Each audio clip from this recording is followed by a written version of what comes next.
அதற்காக உமக்கு நன்றியோடு கூட ஸ்தோத்தரிக்கிறோம். இந்த வேலைக்காக உமக்கு நன்றி செலுத்துகிறோம். இந்த வாரம் முழுவதும் எங்களை நடத்தி கொடுத்த கிருபைக்காக நன்றி செலுத்துகிறோம். அப்பா, எங்களை எப்பக்கமும் சூழ்ந்து நின்று எங்களை பாதுகாத்தவரே உமக்கு நன்றி செலுத்துகிறோம். உம்முடைய பிரசன்னத்தில் எங்களை எப்பொழுதும் நிறைய செய்து கொண்டிருக்கிறவரே உமக்கு ஸ்தோத்தரிக்கிறோம். உம்முடைய வார்த்தைகளை கொண்டு எங்களை வழிநடத்துகிறவரே உம்மை ஸ்தோத்தரிக்கிறோம். அப்பா, எங்களோட ஒவ்வொரு சோதனைகளினின்றும் எங்களை விடுவித்து காத்து வருகிறவரே உமக்கு ஸ்தோத்தரிக்கிறோம். ஒவ்வொரு நாளும் எங்களுக்கு உண்ணும் உணவையும் குடிக்கும் தண்ணீரையும் ஆசீர்வதித்து அதை எங்களுக்கு கொடுத்து எங்களை நன்மையால் திருப்தி ஆக்குகிறவரை உம்மை ஸ்தோத்தரிக்கிறோம். எங்கள் வலது கையை பிடித்து பயப்படாதே, நான் உன்னோடு இருக்கிறேன், திகையாதே, நான் உன் தேவன் என்று ஒவ்வொரு நாளும் எங்களோடு பேசிக் கொண்டிருக்கிறவரே உமக்கு ஸ்தோத்திரம். எங்கள் எங்கள் பாதங்களை எல்லாவித தீங்குக்கும் விலக்கி எங்கள் அடிகளை உறுதிப்படுத்தி எங்களை கண்மலையின் மேலே நிறுத்துகிறவரே, எங்களை பாதுகாப்பாக உணரச் செய்கிறவரே உமக்கு ஸ்தோத்தரிக்கிறோம். உம்மை நம்பி வந்தவர்களை அப்பா நீங்க கைவிடாமல் இருக்கீங்களே, அதற்காக உமக்கு ஸ்தோத்தரிக்கிறோம்.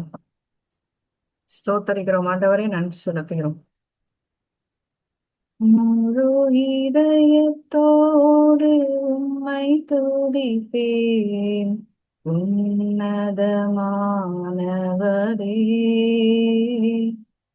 உம் அதிசயங்களெல்லாம் எடுத்துரைப்பேன், அதிசயமானவரே. உன்னதமானவரே, என்னுடைய இடம் நீர்தானே. உன்னதமானவரே, என் உறைவிடம் நீர்தானே. உயர்த்துகிறோம், வாழ்த்துகிறோம், வணங்குகிறோம், உம்மை போற்றுகிறோம். முழு இதயத்தோடு உம்மை துதிப்பேன், உன்னதமானவரே. உம் அதிசயங்களெல்லாம் எடுத்துரைப்பேன், அதிசயமானவரே. ஒடுக்கப்படுவோர்க்கு அடைக்கலமே, நெருக்கடி வேளையில் புகலிடமே. ஒடுக்கப்படுவோர்க்கு அடைக்கலமே, நெருக்கடி வேளையில் புகலிடமே. நெருக்கடி வேளையில் புகலிடமே, நெருக்கடி வேளையில் புகலிடமே. முழு இதயத்தோடு உம்மை துதிப்பேன், உன்னதமானவரே. உம் அதிசயங்களெல்லாம் எடுத்துரைப்பேன், அதிசயமானவரே. நாடி தேடி வரும் மனிதர்களை தகப்பன் கைவிடுவதே இல்லை. நாடி தேடி வரும் மனிதர்களை தகப்பன் கைவிடுவதே இல்லை. ஒருபோதும் கைவிடுவதே இல்லை, ஒருபோதும் கைவிடுவதே இல்லை. முழு இதயத்தோடு உம்மை துதிப்பேன், உன்னதமானவரே. உம் அதிசயங்களெல்லாம் எடுத்துரைப்பேன், அதிசயமானவரே.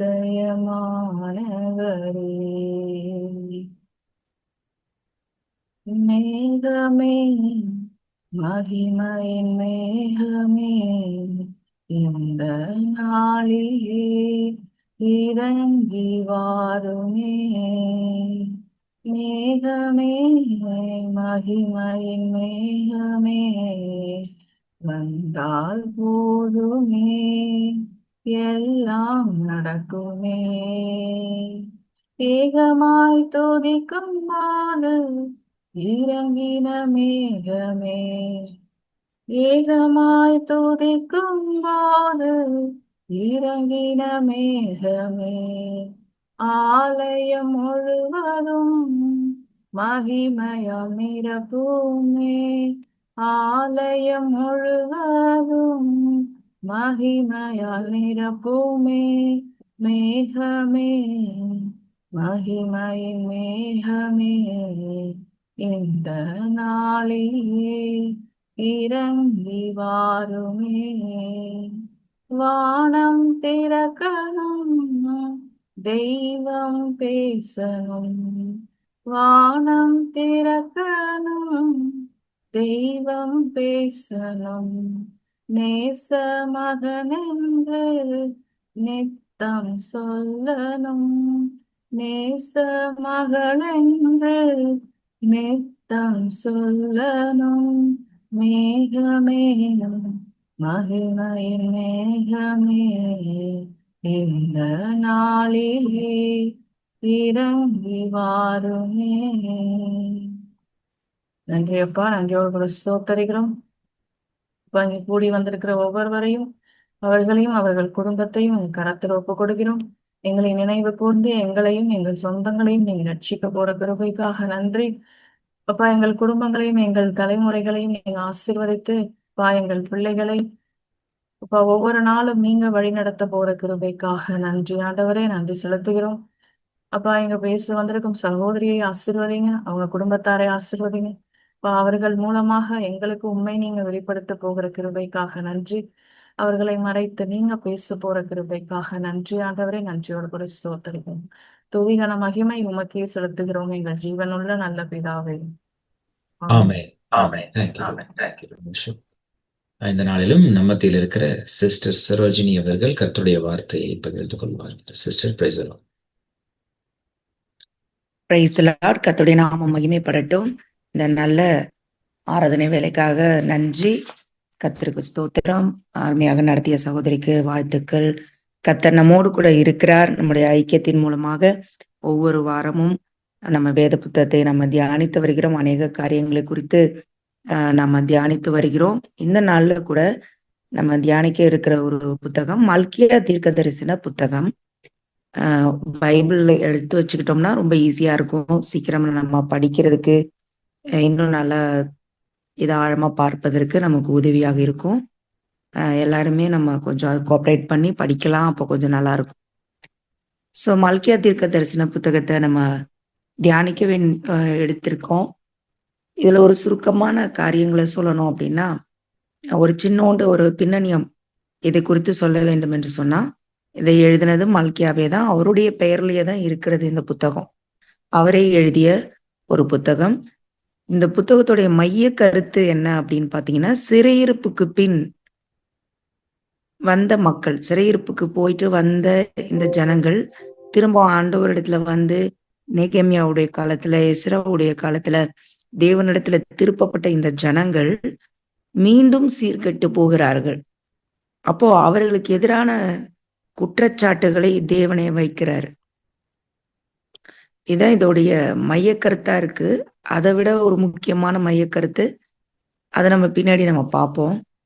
இது எழுதப்பட்ட காலம் பார்த்தீங்கன்னா கிமு 430 முதல் 420. ஸோ இந்த இயேசு கிறிஸ்துவோடைய பிறப்புக்கு முன்பதாக 400 வருடங்களுக்கு முன்பதாக இது எழுதப்பட்டதாக சொல்லப்படுது. ஸோ இதுதான் கடைசி தீர்க்க தரிசன புத்தகமாக பழைய ஏற்பாட்டு புத்தகத்துல காணப்படுகிறது. இதுக்கப்புறம் இது ஒரு இருண்ட காலம்னே சொல்லுவாங்க. அந்த ஒரு 400 வருடம் எந்த ஒரு வெளிப்பாடோ, எந்த ஒரு தீர்க்க தரிசனமோ, எந்த ஒரு வெளிச்சமோ, தேவனிடத்திலிருந்து எந்த ஒரு சத்தத்தையோ, எந்த தீர்க்கதரிசிகள் மூலமாகவோ மக்கள் கேட்டாங்களான்னு தெரியாத அளவுக்கு, எந்த ஒரு ஆதாரமும் இல்லாத அளவுக்கு இதான் ஒரு கடைசி புத்தகமாக கூட காணப்படுது. ஸோ இதுல வந்து மல்கியா அப்படின்னா அந்த பேருடைய அர்த்தமே என்னன்னா, தேவனுடைய தூதன் அப்படின்னு சொல்லி, அதாவது தேவனுடைய செய்தியை தெளிவாக எடுத்து செல்பவன், தேவனுடைய செய்தியை தெளிவாக கொண்டு போய் மக்களிடத்துல சேர்க்கக்கூடியவன் என்றுதான் அதுக்குரிய அந்த பெயருக்கான அர்த்தமே அதுதான். இவர் எப்படிப்பட்ட ஒரு மனுஷரா இருக்காரு அப்படின்னு பாத்தீங்கன்னாக்கா, இவர் சிறையிருப்புக்கு பின்னாடி வாழ்ந்த ஒரு பக்தி உள்ள ஒரு மனிதராக காணப்படுகிறார். ஒருவேளை அவர் வாழ்ந்த காலகட்டம் முற்றிலுமாக தேவனுக்கு விரோதமான ஒரு காலகட்டமாக மக்கள் இருந்தாலும், அவங்களுக்கு மத்தியிலும் ஒரு பக்தி உள்ள ஒரு மனுஷனாக இவர் வாழ்றதையும், இவர் ஒருவேளை கேக்குதா பிரதர்? கேக்குது சிஸ்டர், நல்லா கேக்குது. ஒரு பக்தி உள்ள மனிதராகவும் உடன்படிக்கை, தேவன் கொடுத்த உடன்படிக்கைகளை, வேத வசனங்களை பின்பற்றக்கூடிய ஒரு மனிதனாகவும், தேவனை ஆராதிக்கக்கூடியவராகவும், எப்படி ஜனங்கள்லாம் ஆண்டவரை விட்டு பின்வாங்கி போகக்கூடிய சூழ்நிலையில தேவனுக்கும் அவங்களுக்கும் சம்பந்தம் இல்லாத அளவுக்கு அவங்க போய் கொண்டிருக்கிற சூழ்நிலையில ஊழியர்கள், குறிப்பாக இந்த புத்தகம் அதிகமா சொல்ல வரதே தேவனுடைய ஊழியர்கள், லேவி கோத்திரத்தார் எப்படி எல்லாம் தேவனுக்கு விரோதமாய் மாறி போயிருக்கிறார்கள் என்ற ஒரு காரியமும், ஆண்டவருடைய ஆலயத்துல சீர் செய்யப்பட வேண்டிய காரியங்களும், சோ இதெல்லாமும் எடுத்துரைக்கக்கூடிய ஒரு பாரம், அப்படிப்பட்ட ஒரு பாரம் உள்ள ஒரு உண்மையுள்ள ஒரு தீர்க்கதரிசியாக இவர் இருக்கிறார். ஒரு ஆசிரிய குடும்பத்திலிருந்து வந்தவராக கூட அவர் இருக்கலாம்.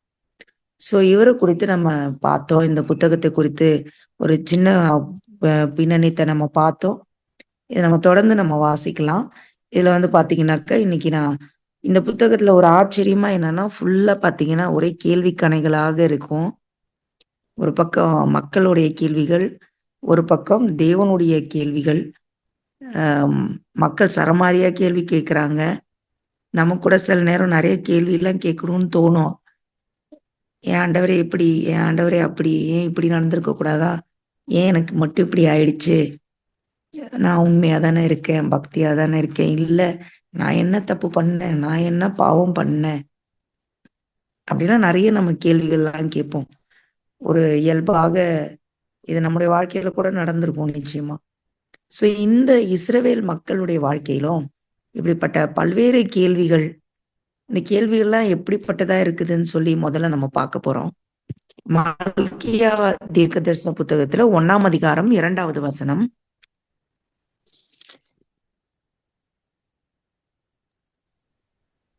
நான் உங்களுக்காக வாசிக்கிறேன். நான் உங்களை சிநேகித்தேன் என்று கர்த்தர் சொல்லுகிறார், அதற்கு நீங்கள் எங்களை எப்படி சிநேகித்தீர் என்கிறீர்கள். இதை விட ஒரு ஷாக்கான கொஸ்டின் யாராவது கேட்க முடியுமான்னு தெரியாது. ஆண்டவர் சொல்றாரு, நான் உங்களை சிநேகித்தேன். இத படிக்கும்போது டக்குன்னு இந்த நேரத்துல எனக்கு ஒரு நினைவு வருது. என்னுடைய ரொம்ப வெரி க்ளோஸ் ரிலேட்டிவா ஆக போறாங்க. அந்த நேரத்துல நான் உங்ககிட்ட போய் சொல்றேன், எனக்கு உங்களை ரொம்ப பிடிச்சிருக்கு அப்படின்னு. ப்ராமிஸா நான் யாருக்கிட்டையுமே அப்படி சொல்லியிருக்க மாட்டேன். அப்படி ஒரு ஃப்ராங்கா போய் யாருக்கிட்டையும் சொல்லியிருக்க மாட்டேன். அப்போ அவங்க சொல்றாங்க, நீங்க என்ன ஐஸ் வைக்கிறீங்களா அப்படின்னு கேட்டாங்க. எனக்கு என்ன சொல்றதுன்னே தெரியல. சரி, நம்ம ரொம்ப தப்பா சொல்லிட்டோம் போல இருக்கு, நம்ம சொல்லியிருக்கவே கூடாதுன்னு சொல்லிட்டு நான் அமைதியா வந்துட்டேன். இப்படிதான் நான் அவங்க கிட்ட ஓப்பனா போய் நான் சொன்னதுக்கு காரணம், அவங்கள பாக்குறதுக்கு எங்க அம்மா மாதிரியே இருக்காங்க. அப்படியே எங்க அம்மாவோட லுக் அம்மா மாதிரியே இருக்காங்க. அதனாலதான் நான் அதை போய் சொன்னேன், உங்களை பார்த்ததும் எனக்கு ரொம்ப பிடிச்சிருக்கு அப்படின்னு சொல்லிட்டு. அவங்க கொடுத்த அடுத்த பதில், நீங்க எனக்கு என்ன ஐஸ் வைக்கிறீங்களா அப்படின்னு சொன்னாங்க. சோ இப்படிதான் ஆண்டவர் என்ன சொல்றாரா, நான் உங்களை சிநேகித்தேன் அப்படின்னு அவர் சொல்லும்போது, நீங்க எப்படி சிநேகித்தீன்னு கேக்குறாங்க. அப்ப எவ்வளோ வலி இருந்திருக்கும். அவங்க சொன்னது என்னால இத்தனை வருஷம் ஆகி மறக்க முடியல. இதே போலதான் ஆண்டவருக்கு எவ்வளவு ஒரு வலி இருந்திருக்கும் பாருங்களா அந்த கேள்வியில. நம்ம சாதாரண மனுஷன், பாவத்துல விழுந்து போன மனுஷன், தேவனுக்கு விரோதமான காரியங்களை செய்யக்கூடியவங்க, அவருடைய பரிசுத்தத்துக்கும் நமக்கும் எதுவுமே, அவருக்கு முன்பதாக நம்ம ஒண்ணுமே இல்லை. நம்மள அவர் சிநேகித்து இந்த இஸ்ரவேல் ஜனங்களை பிரித்தெடுத்து அவர்களை பாதுகாத்து அவர்களை ஆசீர்வதித்து அவர்களை வழிநடத்தி இவ்வளவும் கூட்டிட்டு வந்த போதும், நீங்க எப்படி எங்களை சிநேகிக்கிறீங்க, எதை வச்சு சொல்றீங்க அப்படின்னு கேள்வி கேட்கிறாங்க. இந்த கேள்வியே எப்படி இருக்கு பாத்தீங்களா? இதுக்கு அடுத்து ஒரு 2வது கேள்வியை நம்ம பார்க்கலாம். இதே 1வது அதிகாரம் 6வது வசனத்துல வரும். குமாரன் தன் பிதாவையும் ஊழியக்காரன் தன் எஜமானனையும் கனம் பண்ணுகிறார்களே. நான் பிதாவானால் என் கனம் எங்கே? நான் எஜமானனானால் ஆனால் எனக்கு பயப்படும் பயம் எங்கே என்று சேனைகளின் கர்த்தரின் நாமத்தை அசட்டை பண்ணுகிற ஆசாரியர்களாகிய உங்களை கேட்கிறார். அதற்கு நீங்கள் உமது நாமத்தை எதினாலே அசட்டை பண்ணினோம் என்கிறீர்கள். குறிப்பா இந்த புத்தகம் ஒரு சாதாரண விசுவாசிகள்ன்றதை விட, சாதாரண மக்களை விட, லேவி கோத்திரத்தார், தேவனுக்காக தெரிந்து கொள்ளப்பட்ட ஒரு கோத்திரம், தேவனுக்கென்று பங்காக நியமிக்கப்பட்ட ஒரு கோத்திரம், தேவனே அவர்களுக்கு கொடுக்கப்பட்ட பங்கு. அப்படிப்பட்ட தேவனோடு பிணைந்து இருக்கக்கூடிய இந்த லேவி கோத்திரம், இவங்களுடைய வேலை என்னது? தேவனுடைய ஆலயத்துல பணிவிடை செய்வது. இவங்க தான் கேட்கிறாங்க, நாங்க உங்களை எதனால் அசட்டப்படணும்? நான் பிதாவானால் எனக்கு பயப்படும் பயம் எங்கே? நான் உங்களுக்கு எஜமானன்னா எனக்கு நீங்க செலுத்துகிற கனம் எங்கேன்னு ஆண்டவர் கேள்வி கேட்கிறாரு. ஆனா அவங்க என்ன சொல்றாங்க? நாங்க உம்மை எப்படி அசட்டை பண்ணணும்? உமது நாமத்தை எதனாலே அசட்டை பண்ணினோம்? நாங்க எப்ப அப்படி செஞ்சோம்? அப்படிலாம் இல்லையே, நாங்கெல்லாம் கரெக்டா தான் இருக்கோம். அவங்களுடைய மனநிலை, ஜனங்களுடைய மனநிலை தான் இது. நாங்க என்ன பண்ணோம்? அப்படிலாம் இல்லை, நாங்கெல்லாம் பர்ஃபெக்டா தான் இருக்கோம், நாங்கெல்லாம் ஆராதனை பண்ணிட்டு தான் இருக்கோம், நாங்கெல்லாம் காணிக்கை செலுத்திட்டு தான் இருக்கோம், நாங்கெல்லாம் கரெக்டா தான் இருக்கோம். ஆனா காடு தான் ஏதோ தப்பு பண்ணிட்டாரு, காட் தான் எங்களை ஆசீர்வதிக்க மாட்டேங்கிறாரு, தேவன் தான் எங்களை கைவிட்டுட்டாரு, அல்லது தேவன் தான் எங்களோட இல்லை அப்படின்னு ஒருவேளை அவர்கள் அவிசுவாசத்தின் உச்சகட்டத்துல இருக்கிறாங்க இந்த ஜனங்க. நாங்க எப்படி உங்களை அசட்டை பண்ணோம்? தேவனுடைய அன்பை அறியாதவர்களாக, உணராதவர்களாக, ஒரு உணர்வற்ற இருதயத்தோட இந்த ஜனங்கள் காணப்படுறாங்க.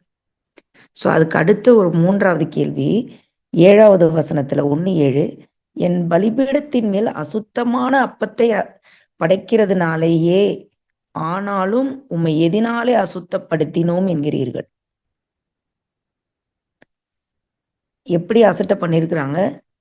அசுத்தமானது என் பலிபீடத்துல படைக்கிறீர்கள்னு கேட்கிறாரு. ஆனா அவங்க என்ன கேட்கிறாங்க? உம்மை எதினாலே அசுத்தப்படுத்தினோம். ஆமா, நாங்க செலுத்துற பலி அசுத்தமானதுன்னு சொல்லிட்டீங்க, ஆனா எப்படி? இல்லையே, நாங்கெல்லாம் நல்ல பலி தானே செலுத்தணும், நாங்க எங்க தப்பு பண்ணிட்டு வந்தா பலி செலுத்தணும்? இதை கேட்கறது யாரு? ஆசாரியர்கள். ஆசாரியர்களுக்கு ஏன் இவ்வளவு தைரியம் வந்தது? நமக்கெல்லாம் தெரியும், வசனம் எனக்கு எல்லாம் தெரியும், வேதத்தை நாங்க தான் கற்று அறிந்திருக்கோம், நாங்க தான் எல்லா ஜனங்களுடைய பாவமும் நீக்கப்படுறதுக்கு நாங்க தான் போய் முன்னாடி நின்று பிரார்த்தனை பண்றோம், நாங்க தான் கை வச்சு பலி செலுத்துறோம், நாங்க தான் தூபம் காட்டுறோம், தேவன் எங்களோட நேரடியா இருக்கார் அப்படின்னு நினைக்கிற இந்த கூட்டம் தான் தேவனை துணிகரமாக கேள்வி கேட்பதற்கும் ஆயத்தப்படுகிறார்கள்.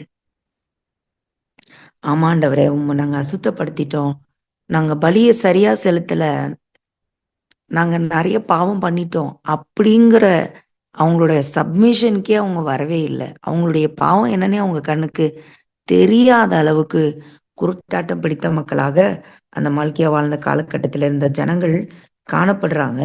இன்னைக்கு காலத்திலயும் இந்த மாதிரி சூழ்நிலைகளை நம்ம பார்க்க முடியும். அவங்களுக்கும் நமக்கு ஏன் இப்ப இதெல்லாம் நம்ம தியானிக்கிறோம் அப்படின்னா, கிட்டத்தட்ட இன்னைக்கு நம்முடைய வாழ்க்கையில அது இருக்கா? என்னுடைய வாழ்க்கையில இந்த கேள்வி இருக்கா? நான் இப்பெல்லாம் ஆண்டவரை கேட்கிறேனா? அப்படி நம்மளை நம்ம நிதானித்து அறிந்து கொள்ளலாம். இதே அதிகாரம் மல்கியாவின் புத்தகத்துல 2ஆம் அதிகாரம் 13வது வசனத்தில், நீங்கள் 2ஆம் தரம் இதை செய்து கர்த்தருடைய பீடத்தை கண்ணீரினாலும் அழுகையினாலும் பெருமூச்சினாலும் நிரப்புகிறார்கள், ஆகையால் அவர் இக்காணிக்கையை மதியார், அதை உங்கள் கைகளில் பிரியமாய் ஏற்றுக்கொள்ளவும் மாட்டார், ஏன் என்று கேட்கிறீர்கள். ஏன் என்று கேட்கிறீர்கள்.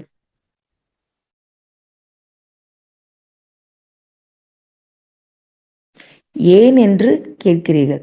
ஆண்டவர் உங்களுடைய காணிக்கையை ஏத்துக்க மாட்டாரு, உங்களுடைய அழுகையை பார்க்க விரும்பல, உங்க கண்ணீரையும் அவர் ஏத்துக்க போறதில்ல, உங்க பெருமூச்சையும் அவர் என்ன சொல்றாரு, கர்த்தருடைய பீடத்தை கண்ணீரினாலும் அழுகையினாலும் பெருமூச்சினாலும் நிரப்புகிறார்கள். அங்க ஒப்பாரி வைக்கிறாங்க, புலம்புறாங்க. அவர் இனி காணிக்கையை மதியார். உங்களோட காணிக்கையே எனக்கு வேண்டாம், உங்களுடைய காணிக்கையில நான் பிரியமா இல்லை, ஏற்றுக்கொள்ள மாட்டேன்னு சொல்றாரு. ஏன் என்று கேட்கிறார்கள் என்று கேட்கிறார்கள். ஏன் ஏத்துக்க மாட்டீங்க எங்க காணிக்கைய? எவ்வளோ கொஸ்டின்ஸ், எங்க அடுக்கடுக்கா கொஸ்டின் கேட்கறாங்க பாத்தீங்களா? ஒரு முறை கேள்வி கேட்கலாம், அந்த கேள்வி கேட்கக்கூடிய பழக்கம் என்ன ஆயிடுது, என்ன வேணா கேட்கலாம் ஆண்டவர் பார்த்துட்டு, அதெல்லாம் ஆண்டவர் பொறுத்துப்பாரு அப்படின்னு நம்ம நினைக்கிறோம். ஆனா ஒரு தகப்பன் தான் பிள்ளை தன்னை நோக்கி பல கேள்விகளை கேட்கும்போது எவ்வளவு பாரமா இருக்கும். என்னைய ஏன் பெத்தீங்க, என்னைய ஏன் வளர்த்தீங்க, எனக்கு ஏன் இப்படி இங்க படிக்க வச்சீங்க, என்னை ஏன் இங்க கல்யாணம் பண்ணி கொடுத்தீங்க, எனக்கு ஏன் இதெல்லாம் நீங்க செய்யல?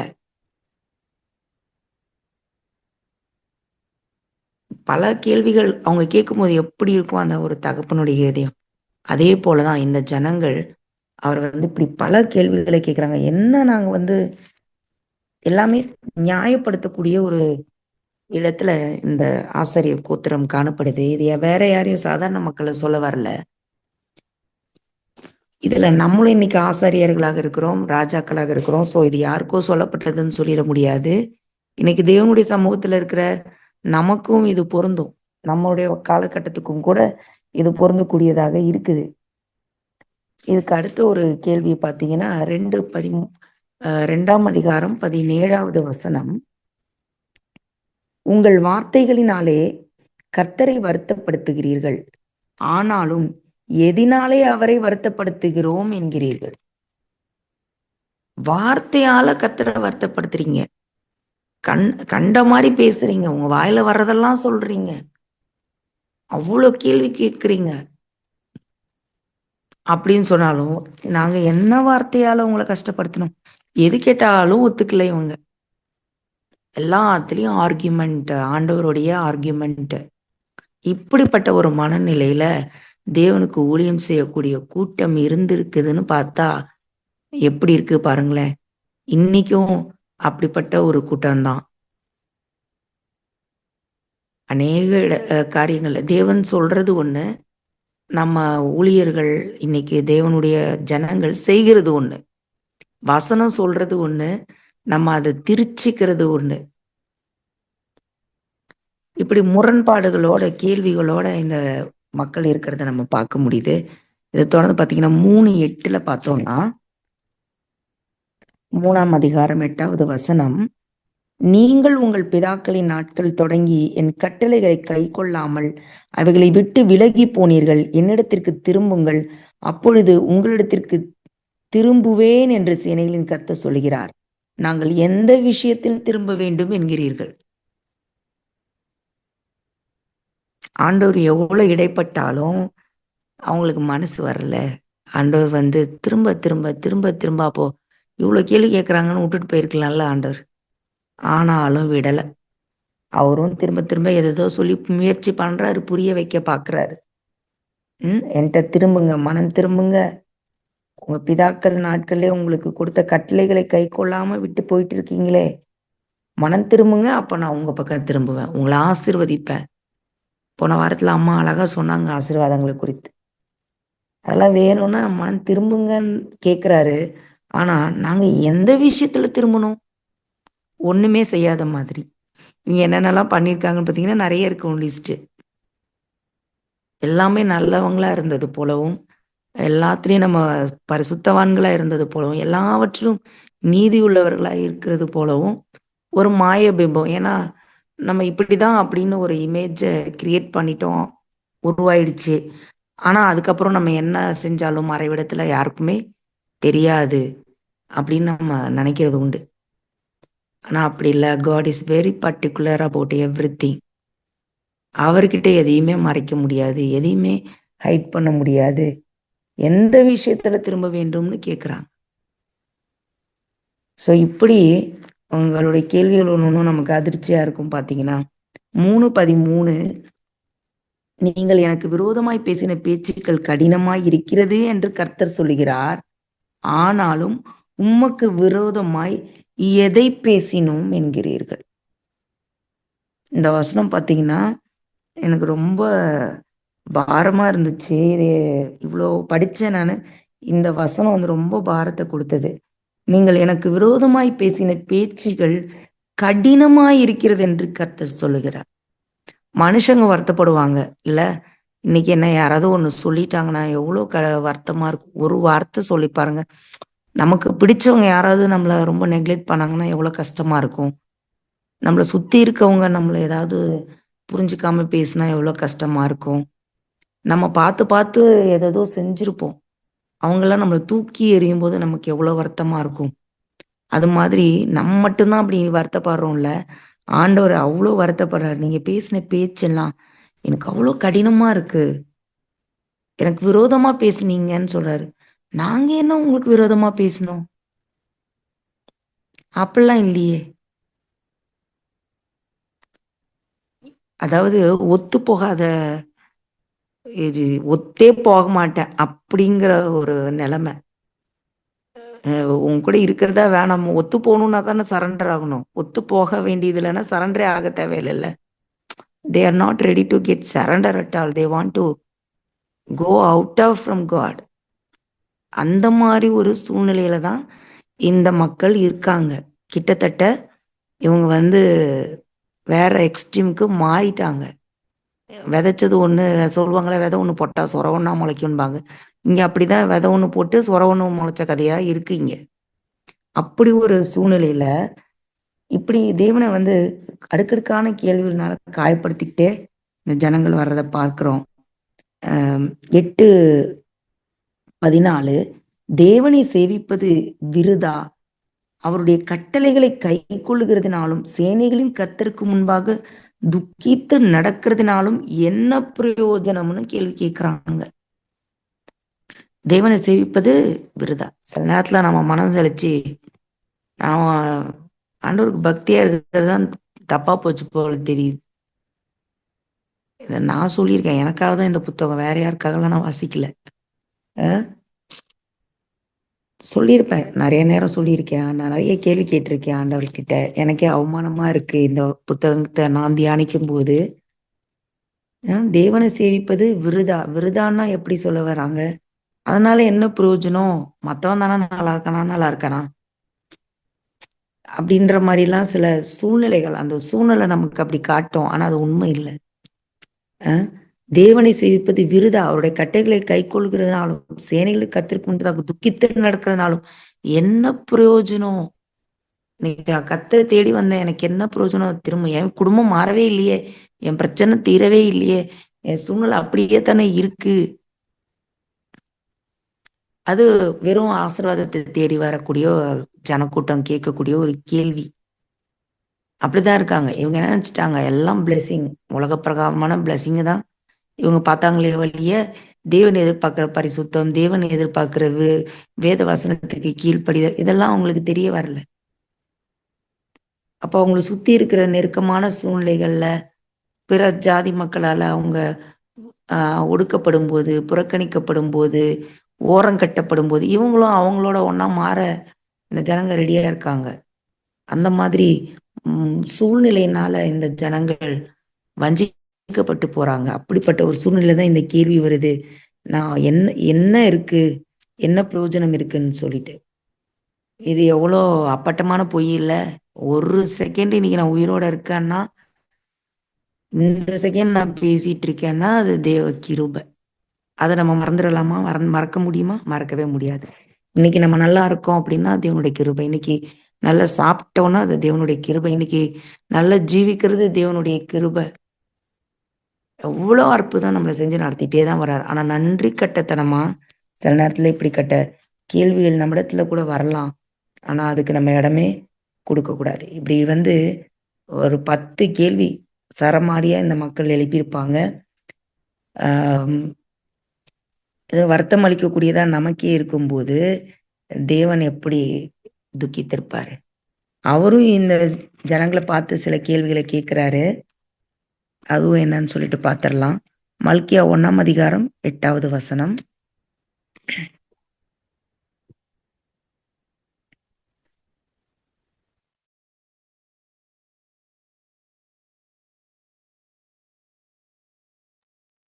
மல்கியா 1ஆம் அதிகாரம் 8வது வசனம்.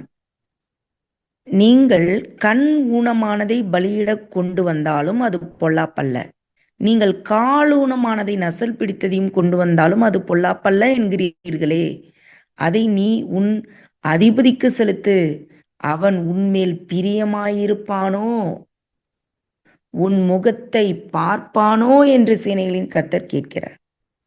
கண் ஊனமானது, கால் ஊனமானது, நசல் பிடித்தது, நசல் நோய் பிடிச்சது, இன்னைக்கு செத்து போறது, இதெல்லாம் கூட நல்ல பலி, நல்ல ஆடு மாடு, நல்ல மந்தை இருந்தும் தேவையில்லாத கொண்டு வந்து காணிக்கை செலுத்த வராங்க. செத்து போறது, அதையாவது விலைக்கு போகாதது, உதவாதது, தேவனுக்கு பிரியமான பலியை தான். இந்த மல்கியா புத்தகம் ஆரம்பிக்கும் போதே பார்த்தீங்கன்னா ஏசாவையும் யாக்கோபையும் குறித்து சொல்லப்பட்டிருக்கும். எப்படி நான் ஏசாவை வெறுத்தேன், யாக்கோபை சிநேகித்தேன்னு சொல்லிட்டு. இப்போ இவங்களுடைய பலிகள் பாருங்க, இந்த இவங்களுடைய பலிகளை தேவன் விரும்பல, ஊனமானதை கொண்டு வராங்க. நீங்க நம்மளுடைய வாழ்க்கையில யோசிச்சு பாருங்க. நம்மளுடைய காணிக்கைன்னா வெறும் இங்க காணிக்கை பணத்தை கொடுக்கறதோ இல்ல நகையை கொடுக்கறதோ அதை தேவன் எதிர்பார்க்கல. உன் இதயத்தை தான் முதல் காணிக்கை கேட்கிறாரு. இந்த இதயத்தை நம்ம முழுசா கொடுத்துருக்குறோமா? இதுக்குள்ள பல அழுக்குகளோடையே இன்னும் அங்க இருக்குமா? இல்ல இந்த இதயம் கழுவப்பட்டு சுத்திகரிக்கப்பட்டு நசலெல்லாம் எடுக்கப்பட்டு அழுக்கெல்லாம் நீங்கி சீல் பிதுக்கி சரியான ஒரு பக்குவப்பட்டு சரியாக தேவன் விரும்புகிறபடி இந்த இருதயத்தை நாம் தேவனுக்கு படைத்திருக்கிறோமா? யோசிச்சு பாருங்க. அவர் உண்மையில் ஒரு மோசமானதை கொண்டு போய் உன் அதிபதி கிட்ட கொடு. உனக்கு உன்னோட மேனேஜர்கிட்ட கொண்டு போயிட்டு ஒரு வேஸ்ட் பொருளை கிஃப்டா உன்னால கொடுக்க முடியுமா? அவன் உன்னை திரும்பி கூட பார்ப்பானா? எனக்கு கொண்டு வந்து இப்படி கொடுத்துருக்கானே, என்னை மதிக்காம பண்ணியிருக்கானேன்னு ஒரு சாதாரண மனுஷனே நினைப்பான். அப்போ எனக்கு நீ எப்படி செய்யணும்? உன்னை படைத்த பிதா எனக்கு நீ எப்படி பயந்துருக்கணும்? அந்த காளைகள் ஆண்டவர் சாப்பிட போறது இல்லை, அதெல்லாம் அவருக்கு தேவையும் இல்லை. ஆனா உன்னுடைய இருதயம் எப்படி இருக்கிறது அப்படின்னு சொல்லி அவர் நம்மளை பார்க்கிறார். சோ அவருக்கு அடுத்த கேள்வி 1ஆம் அதிகாரம் 10வது வசனத்துல, உங்களில் இது இன்னும் ரொம்ப எனக்கு மல்கியா புத்தகத்துல ரொம்பவே மனவேதனைக்கு உட்படுத்தக்கூடிய ஒரு வசனம் இதுதான். ஆண்டவருக்குடைய மனசு எப்படி நொந்திருக்குங்கிறதுக்கு இந்த 10ஆம் வசனம் ஒரு ஆதாரம். உங்களில் எவன் கூலி இல்லாமல் கதவுகளை பூட்டுவான்? என் பலிபீடத்தின் மேல் அக்கினியை கூலி இல்லாமல் கொளுத்தவும் மாட்டீர்கள். உங்கள் பேரில் எனக்கு பிரியமில்லை என்று சேனைகளின் கர்த்தர் சொல்கிறார். உங்கள் கைகளில் உள்ள காணிக்கை எனக்கு உகந்ததல்லன்னு சொல்றார். எனது உங்களில் எவன் கூலி இல்லாமல் கதவை போட்டுவான்? என்னுடைய ஆலயத்துல வேலை செய்யறியே, உனக்கு நான் கூலி கொடுக்கல, உனக்கு எல்லாத்தையும் கொடுக்காம ஒரு வேலை நீ எதுவுமே தரமாட்டோம், நீ இது மட்டும்தான் செய்யணும்னா யாராவது செய்வீங்களா? கூலி இல்லை, எதுவுமே இல்லைன்னா பலிபீடத்துல அந்த பலியிடுறதுக்கு நீங்க வருவீங்களா? அங்க ஒரு கூலி கிடைக்கும் தானே என் கதவுல வந்து நீ கதவை பூட்ட வர. அங்க உனக்கு ஒரு கூலி கிடைக்கும் தானே நீ பலியிட வர. உனக்கு ஒரு கூலி கிடைக்கும், அங்க உனக்கு எல்லாமே பங்கு கிடைக்கும். அங்க எல்லாமே அங்க ஆலயத்துக்குள்ள வர்றது எல்லாத்துலயுமே இந்த லேவியர்களுக்கு போகதான் மிச்சம். அதற்காக தானே நீ வர. கூலி இல்லாமனா நீ வரமாட்டல்ல. இன்னைக்கு அப்படிதான் இருக்கு. காணிக்கைக்காக மட்டுமே ஊழியம் செய்யக்கூடிய ஊழியங்கள் எத்தனையோ இருக்கு. அந்த இடத்துக்கு ஒரு நாளும் யாருமே தள்ளப்படக்கூடாது. அவர் விலையின்றி நம்மளை அவர் ரத்தத்தை கொடுத்து மீட்டிருக்கிறாரு. அப்போ நம்ம அங்க கூலிக்காக போய் இந்த ஆண்டவருடைய நாமத்தை சொல்வதற்கு நாம என்னைக்கும் முற்படக்கூடாது. அப்போ இப்படி இருக்காங்க லேவியர்கள் அந்த காலகட்டத்துல. இன்னைக்கும் இதே சூழ்நிலை தான் இன்னைக்கு தமிழ்நாடு ஃபுல்லா, உலகம் ஃபுல்லா நிலவுது. சொன்னாலும் அதான் உண்மை, சொல்லாட்டாலும் அதான் உண்மை.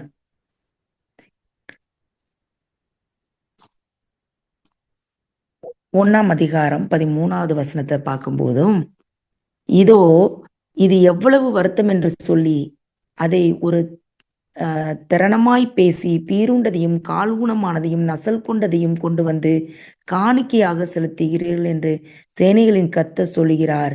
அதை உங்கள் கைகளில் அங்கீகரித்துக் கொள்வேனோ? அடுத்த கேள்வி அவர் என்ன கேட்கிறாரு?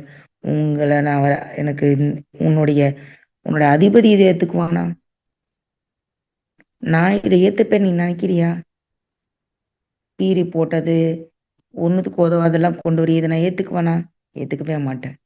கூலி கொடுக்கலன்னா நீ என் வாசப்படியில நின்று நீ வேலை பண்ணுவியா? எனக்கு பலி செலுத்த நீ வருவியா? வரமாட்டேன். அப்ப இவ்வளவு கேள்வி கேட்கிறார். 2ஆம் அதிகாரம் 10ஆம் வசனம் அவரை பார்த்து ஜனங்கள் கேட்ட கேள்வியும் தேவனுக்கு மனசு வலிக்கக்கூடியதுதான். ஜனங்களை பார்த்து ஆண்டவர் கேட்ட கேள்விகளும் தேவனுக்கு மாத்திரமே வலிக்கக்கூடிய கேள்விகள். 2ஆம் அதிகாரம் 10வது வசனம், நம் எல்லோருக்கும் ஒரே பிதா இல்லையோ? ஒரே தேவன் நம்மை சிருஷ்டித்ததில்லையோ? நாம் நம்முடைய பிதாக்களின் உடன்படிக்கையை பரிசுத்த குலைச்சலாக்கி அவனவன் தன் சகோதரனுக்கு துரோகம் பண்ணுவானேன்? நீங்க துரோகம் பண்றீங்களேன்னு கேட்கிறார் ஆண்டவர். பரிசுத்த குலைச்சலாக்குறீங்கன்னு சொல்றாரு. இப்படி சகோதரனுக்கு துரோகம் பண்ணிக்கிட்டு இருக்கேன்னு கேள்வி கேட்கிறாரு. அங்க பரிசுத்தன்றதுக்கு அட்ரஸ் இல்லாத இதோட பின்னணியும் போய் இன்னும் உள்ள போய் பார்த்தாதான் இந்த வசனத்தோடைய இன்னும் ஆழமான அர்த்தம் நமக்கு புரியும். அவனவன் தன் சகோதரனுக்கு துரோகம் பண்ணுகிறீங்க, ஏன் நீ துரோகம் பண்ணிக்கிட்டு இருக்கேன்னு ஒரு கேள்வியை கேட்கிறாரு. 2ஆம் அதிகாரம் 10ஆம் வசனம். இத அடுத்ததாக 3ஆம் அதிகாரம் 8வது வசனம். மனுஷன் தேவனை வஞ்சிக்கலாமா? நீங்களோ என்னை வஞ்சிக்கிறீர்கள். எதினாலே உம்மை வஞ்சித்தோம் என்கிறீர்கள்? இதுவும் ஒரு கேள்வி தேவன் கேட்கிறாரு. எதனால வஞ்சித்தோம்? இதுவும் தேவனும் அவங்கள பார்த்து கேட்கிற கேள்வி, ஜனங்களும் ஆண்டவரை பார்த்து கேட்கிற கேள்வி. மனுஷன் தேவனை வஞ்சிக்கலாமா? எவ்வளோ நொந்திருப்பார். எனக்கு புதிய ஏற்பாட்டுல ஆண்டவருடைய அன்பு புரிஞ்சிருக்கும் நிறையாவே. ஆனா பழைய ஏற்பாட்டை முதல்ல படிக்கும்போது சாப்பா எந்த அளவுக்கு தேவன் நம்மளை நேசிச்சுட்டு இருக்கிறாரு, எவ்வளவு வெறுத்து நம்ம ஓடுனாலும் நேசிக்கிறாருங்கிறத இதுல நம்ம நல்லா பார்க்க முடியும். மனுஷன் தேவனை என்ன வஞ்சிக்கிறீங்கன்றார். வஞ்சித்தோம். ஸோ நம்ம நிறைய நேரம் ஆண்டவரை வஞ்சித்து இருக்கிறோம். நிறைய காரியங்கள் இதை செய்யறோம்னு சொல்லுவோம், நம்ம செஞ்சிருக்க மாட்டோம். இதை செய்ய மாட்டோம்னு சொல்லியிருப்போம், அதை தான் செஞ்சுட்டே இருப்போம். இப்போ எவ்வளவு நம்ம வஞ்சித்து கொண்டிருக்கிறோம்.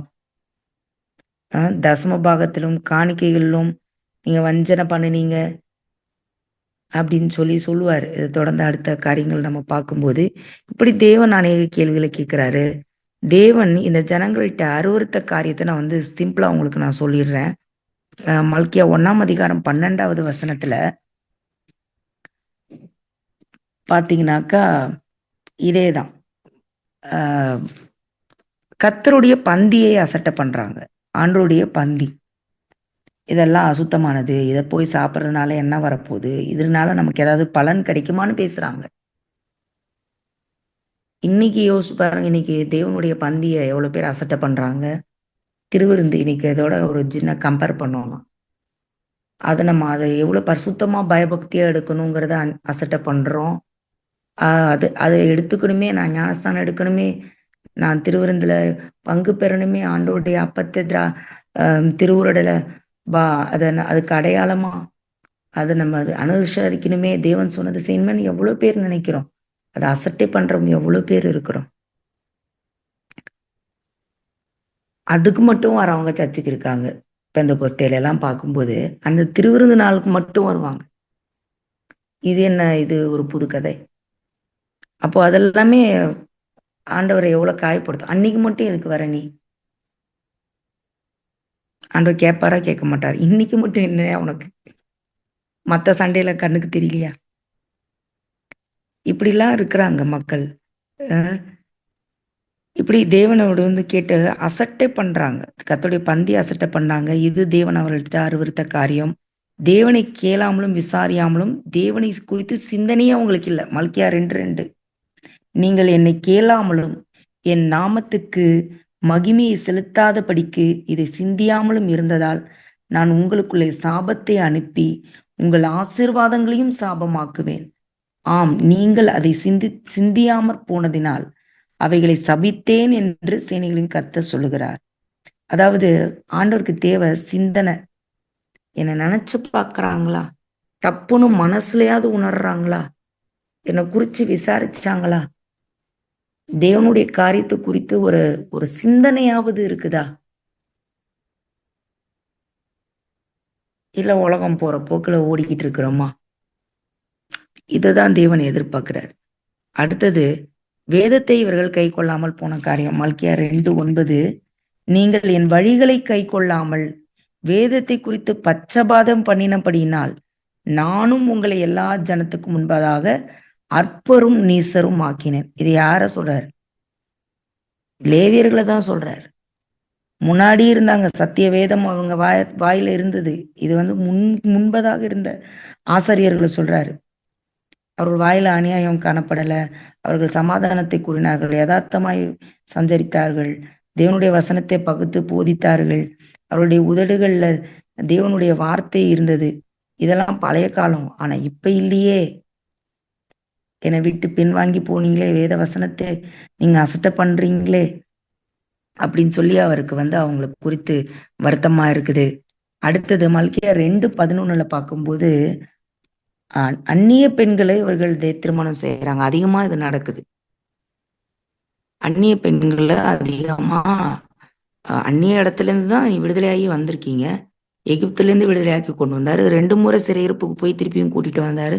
திரும்பவும் பழைய இடத்துக்கே போறாங்க. திரும்பவும் பழைய இடத்துக்கே போறாங்க. மோசே கற்பித்த கற்பனை, 10 கட்டளை, அதெல்லாம் எதுவுமே ஃபாலோ பண்றது இல்லை. யாரு இதை பண்றவங்க? யாரு? இது முக்கிய பின்னணி லேவியர்கள் தான் வருது. உபதேசிக்கிறவர்களுடைய காரியமே இப்படிதான் இருக்குது. இன்னைக்கு சரளமா நடக்குது சபைகள்ல. நிறைய பேர் பார்த்துட்டேன் நான் இந்த ஜெனரேஷன்ல.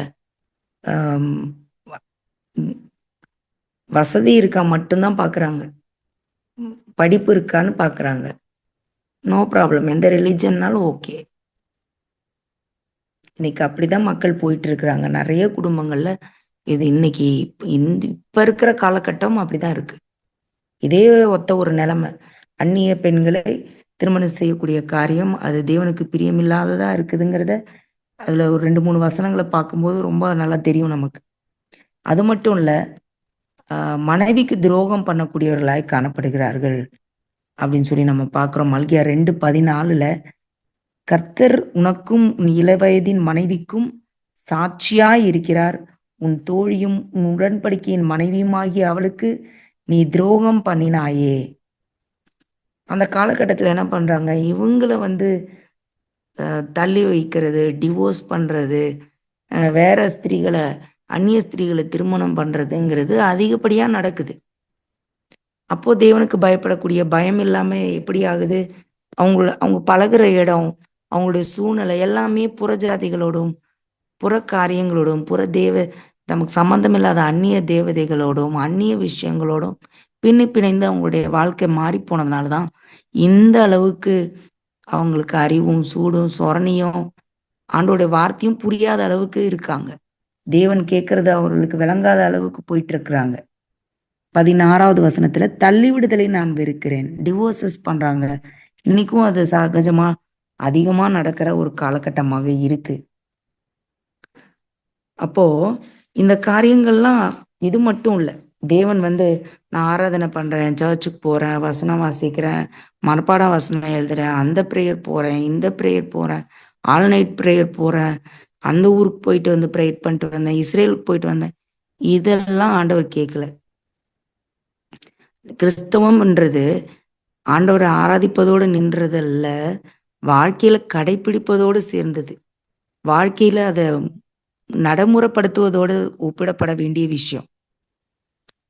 இப்படி சமுதாயத்தில் உள்ள சீர்கேடுகள், இதுல எல்லாமே கேட்டுப்பாரு ஆண்டவர். பாத்தீங்கன்னா சோசியலிசம் இங்க இருக்கு, கம்யூனிசம் இங்க இருக்கு, விதவைகளை விசாரிக்கல, நீங்க விதவைகளோட பிள்ளைகளை நீங்க ஒடுக்குறீங்க, ஏழைகளை ஒடுக்குறீங்க. இதுலயும் வரும். இந்த எல்லா தீர்க்க தரிசன புத்தகங்களையும் இதை நம்ம சரளமா பார்க்கலாம். அப்போ இது எல்லாமே தேவைப்படுது. ஒரு சொசைட்டிலையும் சரி, குடும்பத்திலையும் சரி, ஆலயத்திலையும் சரி, எல்லா இடத்திலும் ஒரு சாட்சி உள்ள வாழ்க்கையை தான் தேவன் நம்மிடத்துல எதிர்பார்க்கிறார். அன்னைக்கு அவருடைய எதிர்பார்ப்பும் அதுதான், இன்னைக்கு அவருடைய எதிர்பார்ப்பும் அதுதான். ஸோ இவ்வளவு விஷயம் இருந்தாலும் டோட்டலி ஆண்டவருக்கே இவங்க மேல ஹோப்பே போயிருக்கிற அளவுக்கு போயிட்டு இருந்தாலும் ஒரு வசனம் தான் இங்க இருக்கிற ஒரு மிகப்பெரிய ஹைலைட்னு நான் நினைக்கிறேன். மல்கியா 3ஆம் அதிகாரம் 6வது வசனம்.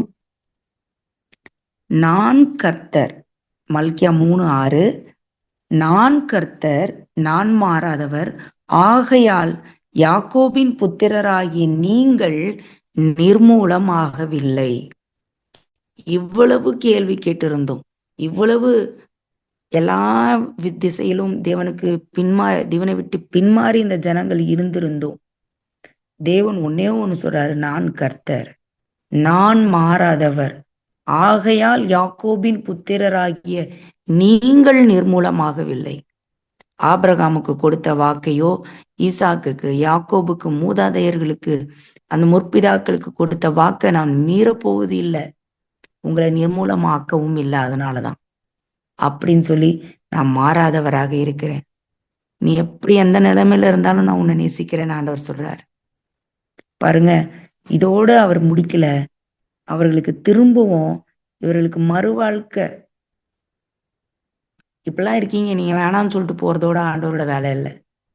வேணவே வேணாம்னா அழிச்சு போடுறதுக்கு ஆண்டவர் விரும்பவும் இல்லை. திரும்பவும் கட்ட விரும்புறார். திரும்பவும் அவர்களை மனம் திரும்ப அழைக்கிறார். திரும்பவும் ஆண்டவரிடத்துல அவர்களை திருப்புவதற்கு அவர் முற்படுறார். மல்கியா 3ஆம் அதிகாரம் 7வது வசனம். நீங்கள் உங்கள் பிதாக்களின் நாட்கள் தொடங்கி என் கட்டளைகளை கை கொள்ளாமல் அவைகளை விட்டு விலகி போனீர்கள், என்னிடத்திற்கு திரும்புங்கள், அப்பொழுது உங்களை திருப்புவேன். என்னிடத்திற்கு திரும்புங்கள்.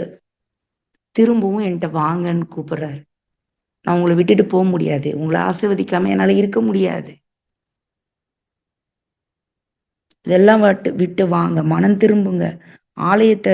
ஆலயத்துல பாருங்க, காணிக்கை கொண்டு வந்து தசம பாகங்களை செலுத்துங்க.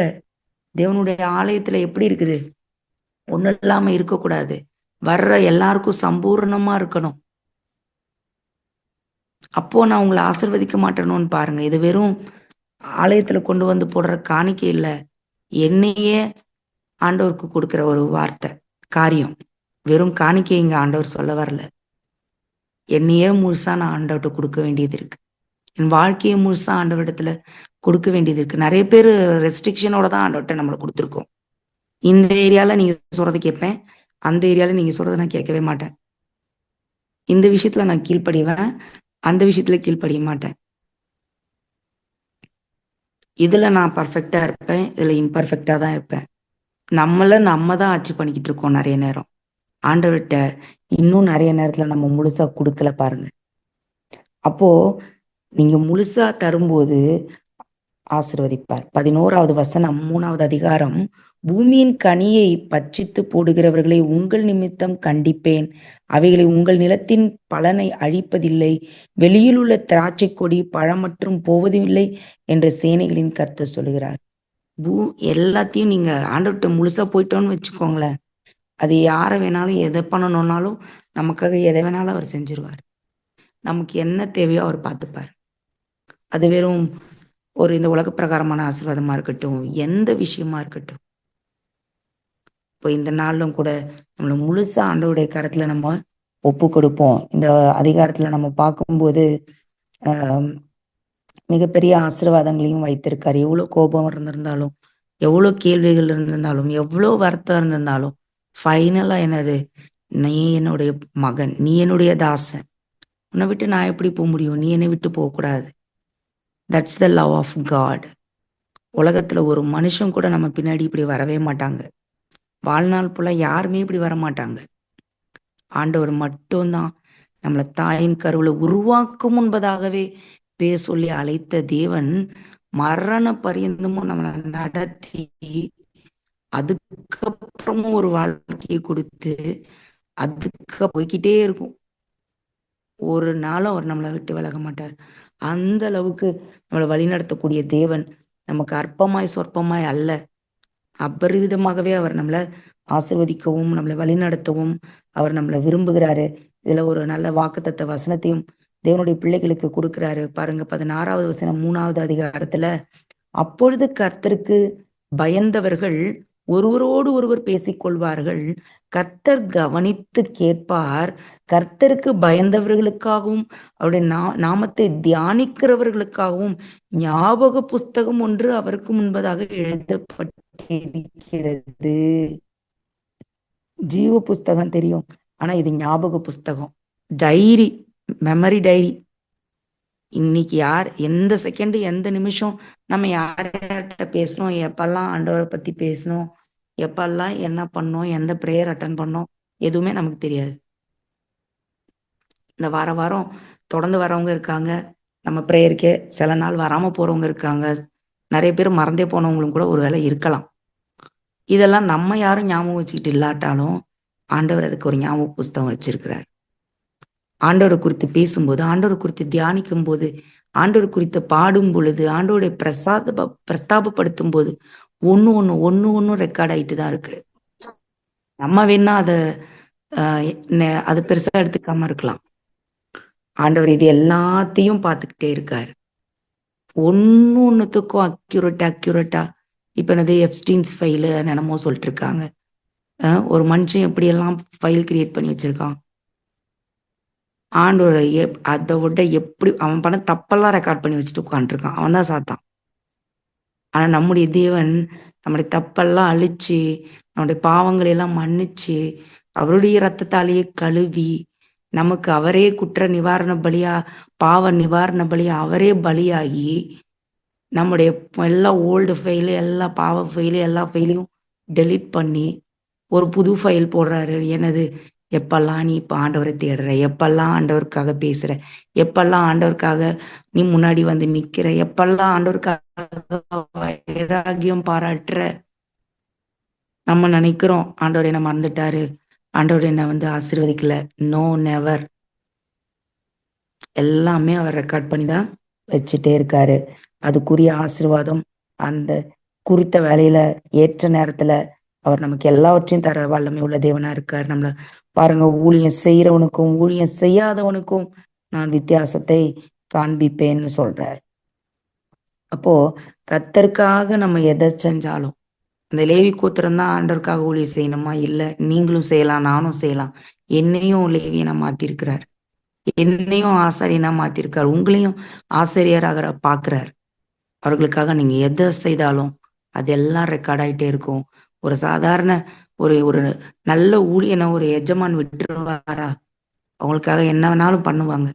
அவங்களே செய்யும்போது, இந்த உலகத்துல உள்ள எஜமான்களே அதை செய்யும்போது, நம்முடைய தேவன் எவ்வளவு நமக்காக நிற்பார், எவ்வளவு நமக்காக செய்வார், எவ்வளவு நம்முடைய காரியங்கள்ல அவர் கவனம் உள்ளவரா இருப்பாரு.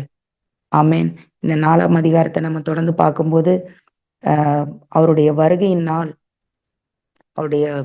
நாள் குறித்து, நம்ம சம்பவிக்க போகிற 2ஆம் வருகையை குறித்து, 2ஆம் வருகைன்னு சொல்ல முடியாது, வருகை, திரும்பவும் அவர் வரப்போறார்.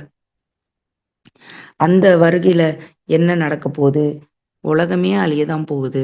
அவருக்கு விரோதமா நின்னவங்க எல்லாம் பஸ்பமாக போறாங்க.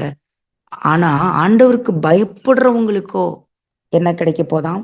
4ஆம் அதிகாரம் 2வது வசனம், ஆனாலும் என் நாமத்துக்கு பயந்திருக்கிற உங்கள் மேல் நீதியின் சூரியன் உதிக்கும், அதன் செட்டைகளின் கீழ் ஆரோக்கியம் இருக்கும், நீங்கள் வெளியே புறப்பட்டு போய் கொழுத்த கன்றுகளைப் போல வளருவீர்கள். இப்பதான் என்னென்னமோ திட்டினாரு, அடுத்த அதிகாரத்துல என்ன சொல்லிட்டாரு? இவ்வளவு பண்ண எல்லாம் okay, please come to me, வந்துரு. என் நாமத்துக்கு பயந்து நடக்கும்போது உலகமே தலைங்கீழ விழுந்தாலும் என்ன நடந்தாலும் தேவனுக்கு பயப்படுகிற ஜனங்கள் மேல நீதியினுடைய சூரியன் உதிக்கும். அவருடைய செட்டைகளின் கீழ் ஆரோக்கியம் இருக்கும். வெளியே புறப்பட்டு போய் கொழுத்த கன்றுகளைப் போல வளருவீர்கள். சோ தேவனுடைய கரம், அவருடைய பாதுகாப்பு எந்த எக்ஸ்ட்ரீம் சுச்சுவேஷன்லயும் நம்ம கூட தான் இருக்க போகுது. அவருடைய அன்பு ஒரு நாளும் மாறாதது, ஒரு நொடியும் நம்மளை விட்டு விலகாதது, ஒரு இமை பொழுது கூட அவர் நம்மளை ஏமாத்தவே மாட்டார். மனுஷங்க எல்லாரும் ஏமாத்திடுவாங்க. நம்ம முன்னாடி நல்லா பேசிட்டு இருப்பாங்க, அடுத்த நிமிஷம் வேற மாதிரி அந்தாண்ட பேச போறாங்க. சோ நம்ம அதுக்கெல்லாம் நம்ம நேரத்தை செலவிடுவதை விட தேவனுடைய சமூகத்துல தேவனுக்காக எப்படி வாழ்றதுங்கிறதுல நம்ம கவனத்தை வைத்து, தேவனை முன் நமக்கு எவ்வளவு வேலை இருக்கலாம், என்னென்னமோ இந்த உலகத்துல நமக்கு இருக்கலாம், அதெல்லாம் நம்முடைய கடமைகள், அவ்வளவுதான். ஆனா நம்ம வாழ்றதோட நோக்கம் ஆண்டவர். இந்த வாழ்றதுடைய நோக்கம் இந்த அன்பை அனைவருக்கு கொண்டு போய் சேர்க்கணும். இந்த வாழ்க்கையினுடைய நோக்கம் நானும் என் தேவனும் அவரோடு கூட நம்ம மகிழ்ந்திருக்கணும், அவரோடு கூட வாழ்ந்திருக்கணும். இந்த வாழ்க்கை எத்தனை பேருக்கு கிடைச்சிருக்கு? வெரி ஃபியூ, கொஞ்சம் பேருக்கு தான் கிடைச்சிருக்கு. நமக்கு கிடைச்சிருக்கு, அது எவ்வளவு பெரிய பாக்கியம். இதை நம்ம புரிஞ்சுக்கிட்டு, இதை நம்ம அறிந்து கொண்டு நம்ம ஆண்டவருக்காக பிரகாசிப்போம், அவனுடைய நாமத்தை மகிமைப்படுத்துவோம். ஆண்டவருடைய இந்த நாள்ல கூட நம்ம உள்ளத்துல என்ன பேசினாருன்னு, என்கிட்ட என்ன பேசினாருன்னு எனக்கு தெரியும். உங்ககிட்ட ஆண்டவர் பேசியிருப்பாரு. அந்த காரியங்களை நம்ம சரிப்படுத்தி ஆண்டவருக்குள்ள இன்னும் விசுவாசத்துல ஊன்ற கட்டப்பட்டு கர்த்தருடைய நாமத்தை பறைசாற்றுவர்களாக தொடர்ந்து ஆண்டவருக்காக ஓடவும் உழைக்கவும், தேவனை பிரியப்படுத்துகிற காரியத்துல எப்பொழுதும் கவனமா இருக்கவும். மனுஷரை பிரியப்படுத்துவதை பார்க்கிலும் அது நம்மளால பிரியப்படுத்தவே முடியாது. யாரையும் நம்ம பிரியப்படுத்த முடியாது. தேவனை பிரியப்படுத்துவதற்கு நம்முடைய வாழ்க்கையை செலவு பண்ணுவோம். கர்த்தருடைய நாமம் மகிமைப்படட்டும். எல்லா துதியும் கனமும் மகிமையும் ஆண்டவருக்கே செலுத்துகிறேன். ஆமென். Praise the Lord, sister. Thank you for sharing. ரபியான பகுதி மல்கியா தீர்க்க தரிசன புத்தகத்திலிருந்து there is a lot of lessons, lot of questions. 1000 கேள்விகள் நமக்கு வருகிறது. 1000 கேள்விகள் கர்த்தரும் எழுப்புகிறார். ஆனாலும் கர்த்தர் கடைசி வரைக்கும் போய் சேர்க்கிறார். கர்த்தருக்கு மகிமை உண்டாகட்டும். நாம் தியானித்த பகுதியிலிருந்து ஏதாகிலும் கேள்விகளோ காமெண்ட்ஸோ இல்ல வேத வசனங்கள் இருக்குமானால் இந்த சமயத்தில் பகிர்ந்து கொள்ளுங்க.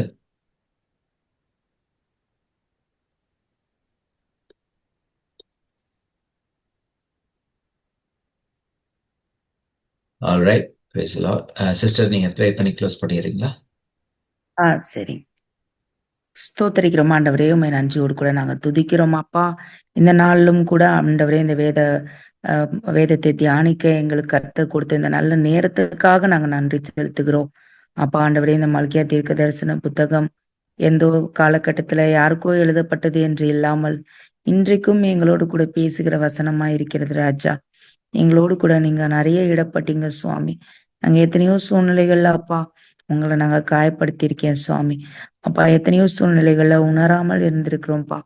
எத்தனையோ சூழ்நிலைகளை பின்வாங்கி போயிருக்கிறோம் ஆண்டவரே. அவைகள் எல்லாம் எங்களுக்கு மன்னித்தருளும் அப்பா. ஆண்டவரே, உமக்கு பிரியமாய் நடக்க எங்களுக்கு அனுதினமும் கற்றுத்தாரும் சுவாமி. உண்மையே பின்பற்ற எங்களுக்கு உதவி செய்யும் சுவாமி. எங்களை வழி நடத்துங்கப்பா. உங்களுடைய வேத வசனத்தினால் ஆண்டவருடைய வசனத்தை எப்பொழுதும் கை கொள்ளவும் அதன்படி வாழவும் எங்களுக்கு உதவி செய்யுங்கப்பா. உலகம் போகிற போக்குல நாங்கள் போகாதபடிக்கு வேத வசனம் காட்டுகிற வழியில நாங்கள் நடக்கவும் ஆண்டவரே எங்களுக்கு கிருபை தர வேண்டுமா ஜெபிக்கிறோம். இந்த நாளிலும் கூட ஆண்டவரே பிரேயர்ல கலந்து கொண்ட இந்த வசனத்தை கேட்க ஆர்வமாய் வந்திருக்கிற ஒவ்வொரு சகோதர சகோதரிகளையும் நீங்க ஆசீர்வதிங்க. விசேஷமாக ஜெனிஃபர் ஆனந்த் பிரதருக்காக, அவங்களுடைய துணைவியாருக்காக, அருமையான குழந்தைக்காக நாங்க நன்றி செலுத்துகிறோம் அப்பா. வருடம் முழுவதும் இதற்காக சிரத்தை எடுத்து அதை ஒழுங்கும் கிரமமாக செய்வதற்கு இந்நாள் வரையிலும் தேவன் அவர்களுக்கு உதவி செய்து வருகிறீங்கப்பா. நீங்க அவங்களை ஆசீர்வதிங்கப்பா. அதுக்குரிய பலன், ஆசீர்வாதம், நன்மைகள் எல்லாம் அவர்களை சூழ்ந்திருக்கட்டும் சுவாமி. தூர தேசத்துல இருக்கக்கூடிய அவங்களையும் அவங்க சகோதரியுடைய குடும்பத்தையும் பொறுப்பெடுத்துக் கொள்ளுங்கப்பா. நீங்க வழி நடத்துங்க. நீங்க தான்ப்பா அவங்களுக்கு எல்லா நேரத்திலையும் உதவியும் ஒத்தாசையுமா இருந்து நீர் வழி நடத்த வேண்டுமா நாங்க ஜெபிக்கிறோம். எங்க அப்பா இருக்கிற அவங்களுடைய அப்பா அம்மாவுக்காக, ஆன்டி அங்கிளுக்காக நாங்க ஜெபிக்கிறோம். முதிர் வயதிலும் நீ கனி தந்து செழுமையுமாயிருக்கிற புஷ்டியும் செழுமையுமா இருக்கிற மரத்தை போலி இருப்பா என்று சொன்ன தேவன் அப்படி அவர்களை ஆசீர்வதித்து அவர்களை பலப்படுத்துங்க சுவாமி. இந்த நாளிலும் அப்பா ஆண்டவரே கலந்து கொண்டிருக்கிற சகோதரிகளே திவ்யா அவர்களுக்காக அப்பா நாங்க ஜெபிக்கிறோம், அவர்களை ஆசீர்வதிங்க. பிரதர் லியோ அவர்களுக்காக நாங்க ஜெபிக்கிறோம், அவங்க குடும்பத்தை நீங்க ஆசீர்வதிங்க. பெட்ரிஷியா அவர்களுக்காக ஜெபிக்கிறோம் அப்பா, அந்த சகோதரி அவர்களை அம்மா உங்க குடும்பத்தையும் நீங்க ஆசீர்வதிங்க. பீட்டர் ராஜ் அவர்களுக்காக அப்பா, அந்த சகோதரனுடைய குடும்பத்திற்காக நாங்க ஜெபிக்கிறோம் அப்பா. தேன்மொழி சிஸ்டருக்காக, தெரேசா அம்மா அவர்களுக்காக, அவங்க குடும்பத்திற்காக நாங்க ஜெபிக்கிறோம் அப்பா. ஒவ்வொரு பிள்ளைகளையும் கர்த்தர் ஆசீர்வதிங்க, அவங்களுடைய மன விருப்பங்கள் தேவைகள் அப்பா ஆண்டவரே நீங்க வழி நடத்துங்கப்பா. ஒவ்வொரு காரியங்களையும் நீங்க பொறுப்படுத்திக் கொள்ளுங்க சுவாமி. இந்த நாள் எங்களுக்கு ஆசீர்வாதமாய் மாற்றி தந்ததுக்காய் நன்றி செலுத்துகிறோம். கர்த்தர் கூட இருந்து எங்களை வழி நடத்துங்க. இயேசு கிறிஸ்துவின் இன்ப நாமத்தில் ஜெபிக்கிறோம் பிதாவே, ஆமென். ஆமென். என் ஆத்துமாவே கர்த்தரை ஸ்தோத்திரி, என் முழு உள்ளமே அவருடைய பரிசுத்த நாமத்தை ஸ்தோத்திரி. என் ஆத்துமாவே கர்த்தரை ஸ்தோத்திரி, கர்த்தர் செய்த சகல நற்பகாரியங்களையும்.